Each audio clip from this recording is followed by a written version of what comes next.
இந்த சின்ன வயசுல எவ்வளவு மெச்சூரிட்டியா பேட்டிங் ஆடுறான்டா அவன். யாரா திலக்க வர்மாவை சொல்ற?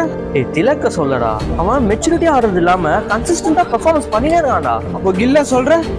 இல்ல சொல்லடா, அவன் ரீசெண்டா ஒரு இன்டர்வியூல இந்தியன் செலக்ஷன் பத்தி என்ன நினைன்னு கேட்டா அவன் தான் சொல்றான், வாய்ப்பு வரும்போது வரும், அதுக்கும் நீங்க முயற்சி பண்ணினே இருங்க, அப்போ அந்த வாய்ப்பு வரும்போது நீங்க அதை கரெக்டா யூஸ் பண்ணுவீங்க. கரெக்டா பேசினாடா.